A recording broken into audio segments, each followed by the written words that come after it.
ఉసిరి రసం దాన్ని ఎలా తయారు చేయాలో ఇప్పుడు మనం తెలుసుకుందాం ఫ్రెండ్స్.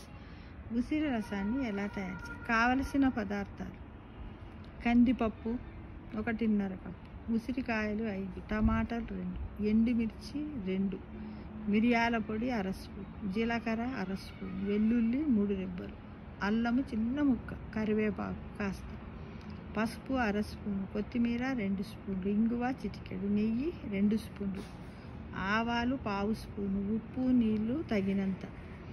ఇంకేంటంటే ఇందులో కొత్తిమీర, కరివేపాకు ఇవన్నీ కూడా వేసుకోవచ్చు ఫ్రెండ్స్, బాగుంటుంది.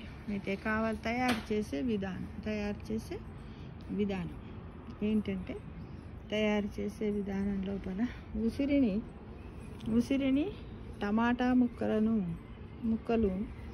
ముక్కలుగా తరుక్కోవాలి. ఉసిరికాయలను మరి టమాటాలు సగం ఉసిరి టమాటా ముక్కలు 2 మిర్చీలతో పాటు మిక్సీలో పేస్ట్గా రుద్దుకోవాలి. అలాగే అల్లము, వెల్లుల్లి, మిరియాలు కాస్త జీలకర్రను వేసి వేరుగా మసాలా చేసుకోవాలి. పెద్ద బాణాలిలో మిగతా ఉసిరి టమాటా ముక్కలు, కరివేపాకు రెబ్బలు, పసుపు, ఉప్పును వేయించాలి. 2 కప్పుల నీళ్లు జత చేసి 5 నిమిషాల పాటు ఉడికించాలి. ఆ తర్వాత ఉసిరి పేస్ట్ను కలిపి మరో 5 నిమిషాలు ఉడికించాలి. ఇంకో 4 కప్పుల నీళ్లు పోయాలి. ఉడికించిన కందిపప్పును కలపాలి. గుమగుమలాడే మిరియాల మసాలా వేసి మరో 2 నిమిషాలు ఉడికించి నెయ్యితో పోపు పెడితే సరి. స్టవ్ కట్టేశాక పైన కొత్తిమీర తురుము వేయడం మర్చిపోకూడదు. చాలా టేస్టీగా ఉంటుంది, రసం బాగా ఉంటుంది.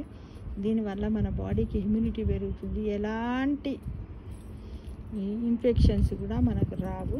ఇది అన్ని కాలాలలో వాడుకోవలసిన రసం ఫ్రెండ్స్. తప్పకుండా ట్రై చేస్తారు కదా.